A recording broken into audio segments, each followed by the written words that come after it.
আজকে শুধু ক্যাবিনেটের একটা স্কিম হয়েছে সেটার ব্যাপারে বলবো, অন্য কোনো কথা বলবো না, কারণ আমার অন্য লোককে টাইম দেওয়া আছে। আর এটা অ্যাবসলিউটলি গভর্নমেন্টের প্রেস কনফারেন্স, সুতরাং অন্য কোনো পলিটিক্যাল বা অন্য কোনো বিতর্কিত বিষয় এখানে বলা হবে না। আপনারা জানেন যে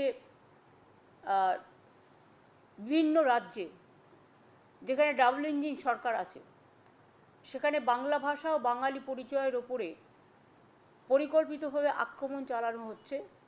কেউ বাংলায় কথা বললে তাকে অপরাধী হিসেবে চিহ্নিত করা হচ্ছে, তাকে কোথাও বাংলাদেশে পুশ করে দেওয়া হচ্ছে, কোথাও জেলে ঢুকিয়ে দেওয়া হচ্ছে, কোথাও থানায় নিয়ে গিয়ে হ্যারাস করা হচ্ছে।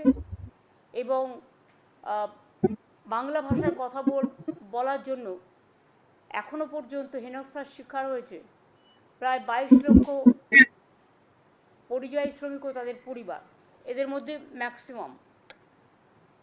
আমাদের এখানে পরিযায়ী শ্রমিক, আমাদের যে পোর্টাল আছে সেই অনুযায়ী 22 লক্ষ আছে, কিন্তু বাংলার বাইরের অন্যান্য রাজ্য থেকেও আমাদের রাজ্যে প্রায় 1.5 কোটি পরিযায়ী শ্রমিক আছে।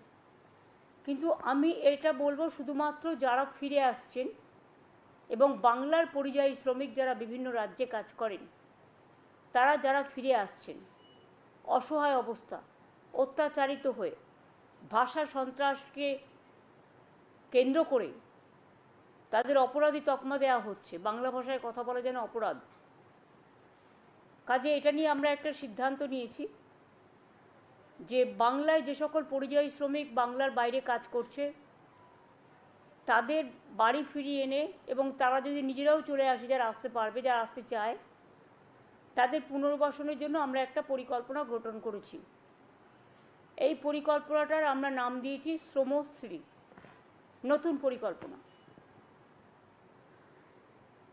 এর আগেও কোভিডের সময় আপনারা জানেন বিভিন্ন পরিকল্পনার মাধ্যমে তাদের আমরা নিয়ে এসেছিলাম, সাহায্য করেছিলাম।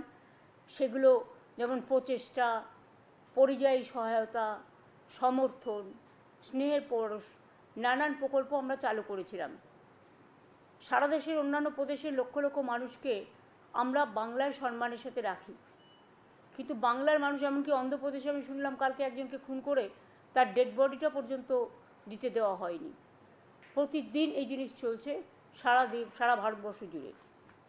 সমশ্রী প্রকল্প কেন করছি তার কারণ হচ্ছে এই প্রকল্পের মূল উদ্দেশ্য পরিযায়ী শ্রমিকদের বাংলায় ফিরিয়ে আনা এবং তাদের জীবিকার জন্য নিজের পায়ে দাঁড়ানোর জন্য সাহায্য করা।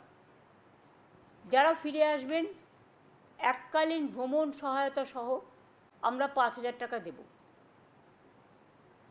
পুনর্বাসন ভাতা মানে আমরা ফিরে আসার পর 12 মাস মানে 1 বছর নতুন কাজের ব্যবস্থা না হওয়া অবধি প্রতি মাসে তাদের 5,000 টাকা করে দেওয়া হবে। লেবার ডিপার্টমেন্ট হচ্ছে এটার ব্যাপারে নোডাল ডিপার্টমেন্ট।